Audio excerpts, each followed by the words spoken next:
Hey, welcome into the Fantasy Headliners. Thanks so much for catching this episode, Mock Draft 7.0.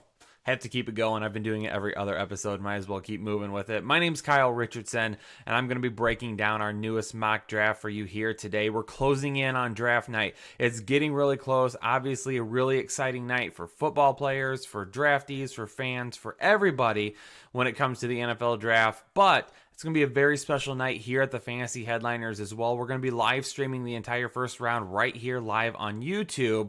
But don't forget, we're going to be launching our new website that night. We're going to be announcing our new giveaway. We're going to be talking about the new draft kit. There's going to be a lot of great things going on that night. So make sure you mark it down in your calendar to join us that night. If you're watching the draft on TV, pop us up on your computer or your phone and join in on the conversation. Jake and I will be breaking down the first round for you. Going to have a lot of great things going on. But most importantly, if you're already a member of Headliner Nation, thanks so much for hitting that subscribe button. If you are not a part of Headliner Nation yet, I highly encourage you to hit that subscribe button. Join today. Let us know in the comments if you're a new subscriber so we can personally welcome you. Make sure you like the video as well. Hit that share button. Share this video on your favorite social media platform. Would appreciate any shares that you do here from YouTube. And of course, hit those comments up as well. Let's start diving into Mock Draft 7.0 at this point. And a name that continues to be at the top of the draft for us and has been at quite some time is Kyler Murray. Do the Arizona Cardinals trade out of the first overall pick? I think it's in their best interest if they can get someone to jump that high. But in terms of trying to make that work, the Oakland Raiders are really the only team that I think have enough valuable assets to really encourage the Arizona Cardinals to move back, but not too much. We'll see what ends up happening. I don't think the Giants have to move up. I don't think the Dolphins move up. I don't think the Washington Redskins move up either. Their most likely scenario, I think, would be trading for Josh Rosen if it were to happen that way. So for right now in this mock, no trades, although I expect a lot of trades to happen in the first round. None right now because I think it's just such a wild card where a lot of people could end up going. We're going to stick with what we have right now. And if for some reason some crazy trades go down before the draft, we'll try to do another mock video or at least try to break down those trades to let you know what's going to happen or what we think will end up happening. But Kyler Murray is still atop of the draft board right now to the Arizona Cardinals, who I at this point suspect will trade Josh Rosen potentially to the Washington Redskins. That's just the feeling that my gut is saying. Does it happen? I don't know. I don't think it should happen. I think they should trade the pick instead. We'll see, though. After that, Nick Bosa going number 2 to the 49ers, the San Francisco 49ers. I think he's one of the safest players in this draft. A great edge rusher for them, a guy that could really help them on the defensive line. I think that he would be a great pick there for the 49ers. Going at number 3, Quinnen Williams, the interior defensive lineman from Alabama to the New York Jets. And then at number 4, the Oakland Raiders taking Josh Allen, edge rusher out of Kentucky. Those 4 picks have been the same for us for quite some time now. Those have not changed. You could flip-flop a couple of those. I do believe that Quinnen Williams probably has a higher upside than Nick Bosa. I think Nick Bosa is safer, though. So that is why Quinnen Williams just a little bit behind him, but I love Quinnen Williams. New York Jets, if you get him, I think that's a fabulous get for your team. That would be an amazing pick for you. And then obviously the Raiders, if you take Josh Allen, John Gruden has said that he needs to get his edge rusher. This guy has a really high ceiling. I'm a little bit worried about the floor. I do think he has some things he needs to work on to get better, to be a double-digit guy every single year in terms of sacks. I think he has a few things to work on. We'll see what happens. Devin White going number 5 to the Buccaneers. I think the Buccaneers are a good candidate to move back, especially if there's a team that wants to jump up in front of the New York Giants to try and get a quarterback before the pick gets to them. The Giants, out of necessity, might need to try and move up too if they get any sense that the teams around them may be looking to move. So Devin White is a really good pick for the Buccaneers here. He can come in and replace what Quan Alexander did for them for so long. A lot of people knocked Quan Alexander, but he was a really good linebacker. But don't forget, he had some really good pros around him as well. So Devin White would be a really good fit for that linebacking corps there. Dwayne Haskins, I'm going to put him at number 6 to the Giants. I don't like that pick for the Giants. If they're serious about Eli Manning, who, Jake says looks like he just woke up and ate a box of crayons. Whatever Jake says there. If you're a fan of the channel, you know how Jake feels about Eli Manning. But if they're serious about keeping Eli Manning at quarterback, then they need to spend this pick like on a Jawan Taylor, who I have going at number 7 to the Jaguars. They should really enforce that offensive line, especially if they're going to be relying on Saquon Barkley even more this coming season. They really need to do something with the offensive line to get better. Jawan Taylor would be the perfect pick there for them. However, my gut is telling me that the Giants end up taking Dwayne Haskins, because I think at this point, it's the noise around them is loud enough to get a quarterback that they end up going there. I already mentioned it. Jawan Taylor going to the Jaguars here. A lot of people have talked about defense, but this is a defense that is 2 years removed from being one of the best defenses in the league, a defense that led them into the AFC playoffs. There is no reason for them to draft on defense, though, at this point. I think they need to concentrate on the offensive line. If they plan on using Leonard Fournette a lot, then they need to have a better offensive line, and they also need to obviously keep their newly paid quarterback Nick Foles as healthy as possible. Jawan Taylor helps in all aspects. At number 8, if Devin White isn't there for the Lions, I want to see them go with Brian Burns. And we're flashing back to Mock Draft 1.0 on this channel that we did a couple of months ago. I put Brian Burns here, and I got so much feedback. Kyle, that's a horrible pick. Why would they go with Brian Burns? He's undersized, all those different things. I am telling you, Brian Burns is one of my favorite players in this draft. He's one of my highest ranked players in this draft. He's my number 2 edge rusher right now, behind Nick Bosa. Any talk about him being undersized, he put to sleep at the combine. He showed up at a very good weight for an edge rusher. He's long, he's explosive.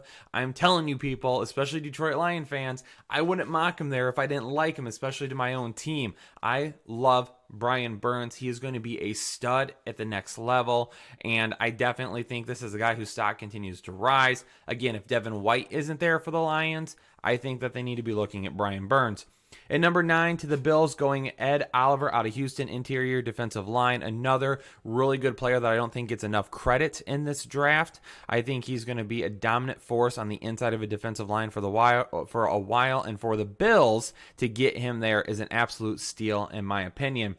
Number 10, I'm going with Drew Lock to the Broncos. I don't love this pick either. I don't think the Broncos should spend a top 10 pick on a quarterback. I think if they really think they need a quarterback, wait until next year.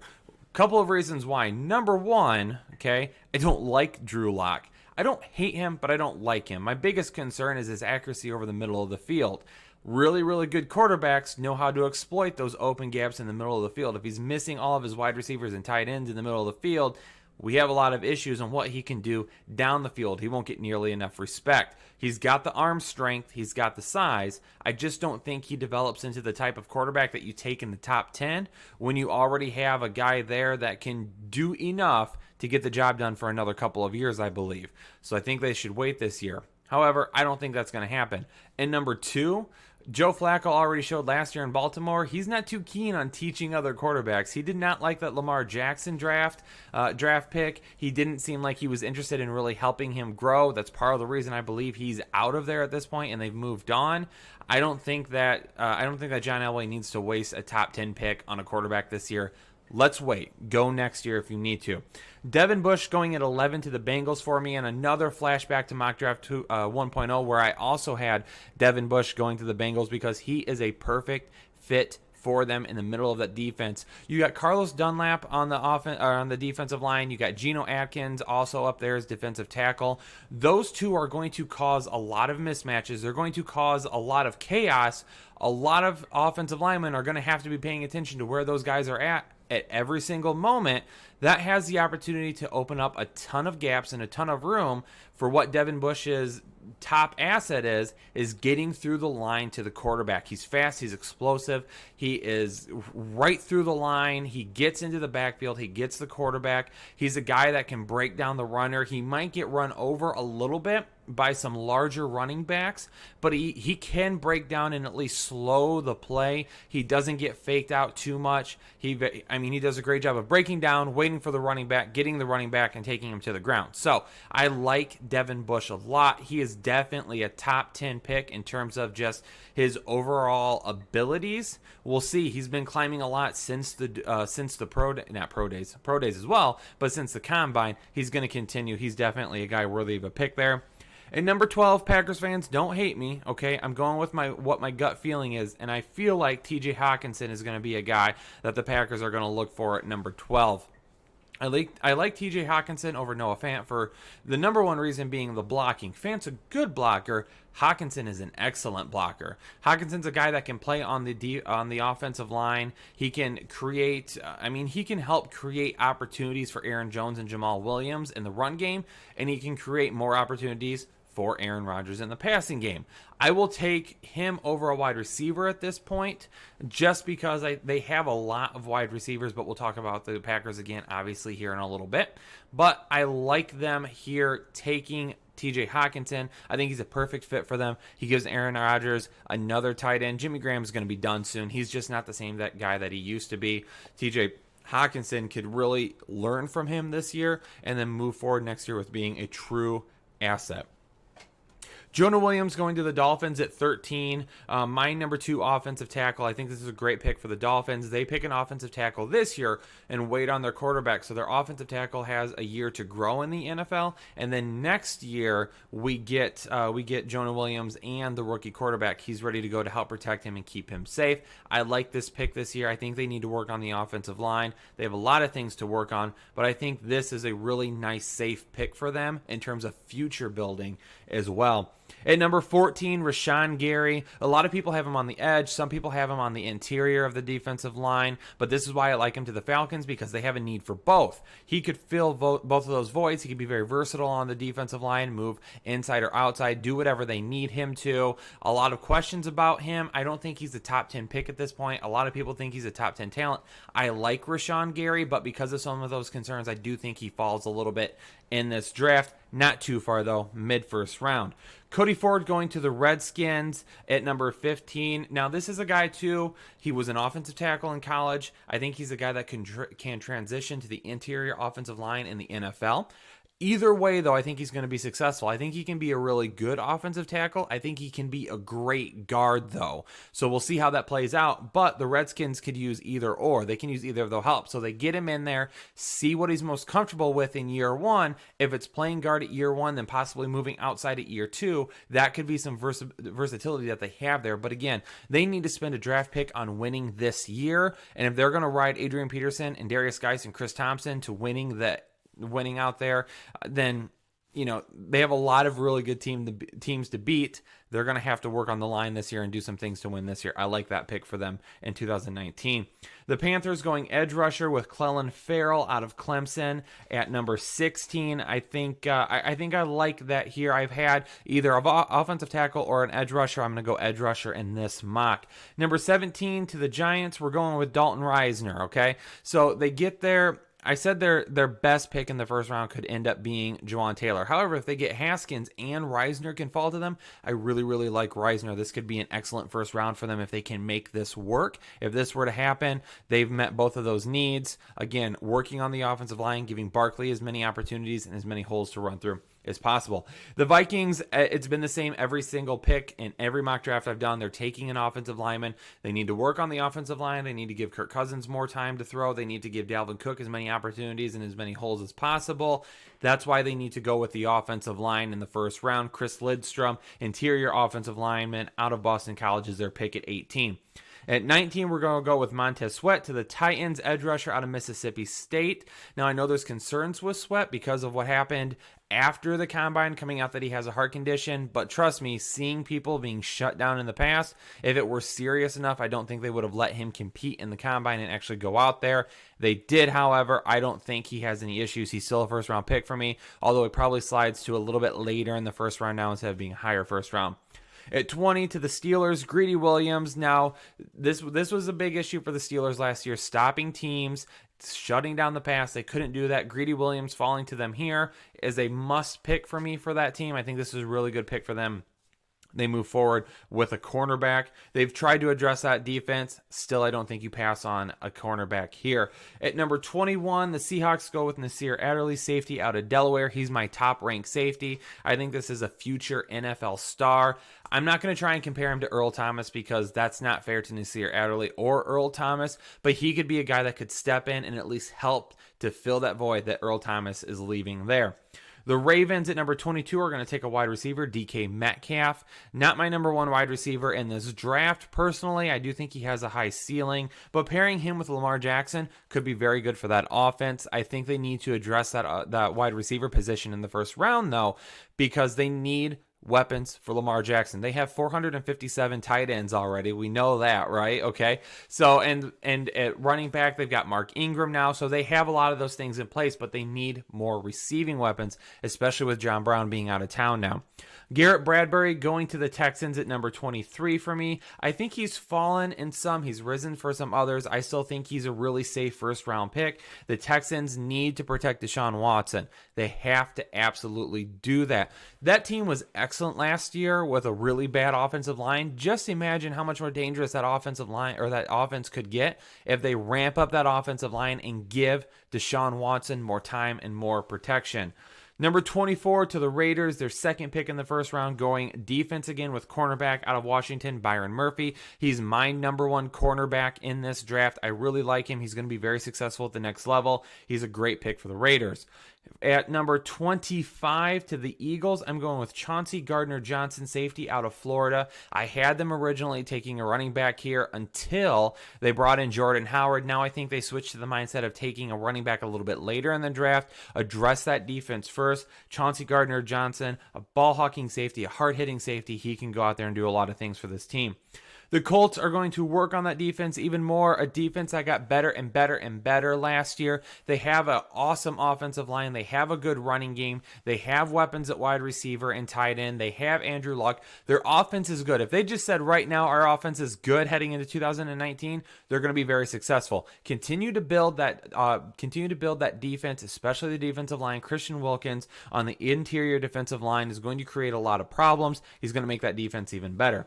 Noah Fant going to the Raiders at 27. You could talk about a possible wide receiver here, but I think with the departure of Jared Cook, Noah Fant is a perfect fit for the Raiders now. I see him being a guy that they can take at the end of the first round. Maybe Noah Fant could possibly go a little bit sooner to some of these other teams, but I think he ends up falling just enough that the Raiders can get their hands on him.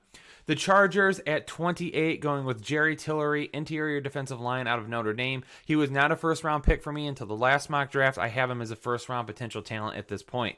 The Chiefs take DeAndre Baker out of Georgia. There's been some talk that they might take a wide receiver, especially with all the negative news around Tyreek Hill lately, but I'm not buying that. I don't think they go offense in the first round. There's a lot of wide receivers that could potentially drop that they can take a shot on.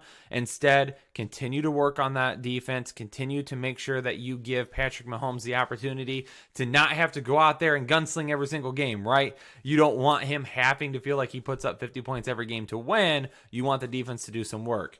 DeAndre Baker can help the Chiefs do that. I think they invest in a defensive player. N'Keal Harry going to the Packers at pick number 30. Again, I talked about it up front, right? You could take a wide receiver there. I like him taking a tight end there because I think Hawkinson could go sooner. Then you take your wide receiver later. They've worked on that defense, okay? I know a lot of Packers fans want them to draft defense here, but the guy that's going to help you win is Aaron Rodgers, right? Your team is going to go with Aaron Rodgers. If Aaron Rodgers isn't healthy, your team doesn't win, right? We've seen that the last 2 years. Aaron Rodgers, hopefully he's 100% healthy, but you have to have more offensive weapons around them. And with his reports lately of his experience with wide receivers and the wide receivers they currently have there, I think investing in a really safe guy, my wide receiver one in N'Keal Harry, and TJ Hawkinson, now at that point you've put together a really, really good offense with some dynamic playmakers, a lot of guys that can do a lot of different things. Get yourself those guys, put them with Aaron Rodgers, let them score points, and upgraded defense is going to do just enough to keep them in every ball game.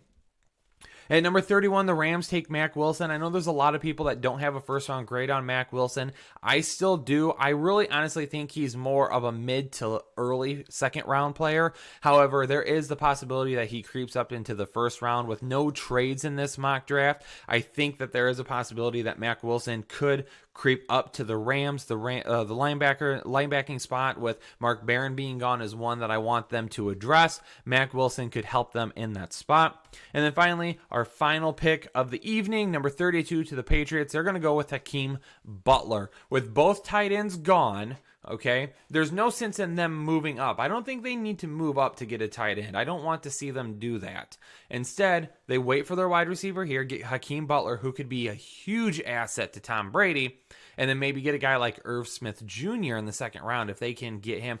I would rather see them move up in the second round to get Irv Smith Jr. than have them move up in the first round to get Hawkinson or Fant, have them stay there and take Butler. It's going to cost less for them to move up and get those guys than it would be to draft an Irv Smith Jr. However, this is what I've got here. This is my first round mock draft. Again, this isn't changing as we head into round one of the NFL draft. I was going to say this coming Thursday, not quite that quick.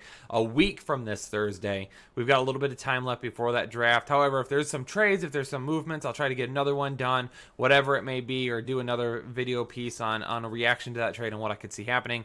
But again, leave us some comments below. Be decent with them. If you don't like one of my picks, I get it. We don't have to agree. That's fine. Give me some constructive feedback, though. Let me know why you don't agree with it. If you think I'm just an idiot, then it's better off that you just block the channel and move on. But if you don't like the pick because of another reason, let me know. Let's talk about it and discuss it. More than willing to do that. Don't forget, too, our 2019 Fantasy Football Draft Guides are on pre-order right now. Make sure to get those. Check us out on Patreon. We've got a new podcast coming that I will be hosting, available to only Patreon subscribers. If you support the channel with as little as $5 a month, you get access to that podcast. Thanks so much for tuning in to another episode of the Fantasy Headliners. Really appreciate everybody out there in YouTube land, everybody out there that is Headliner Nation. Hit that subscribe button today if you haven't done so yet, and we'll catch you on the next episode.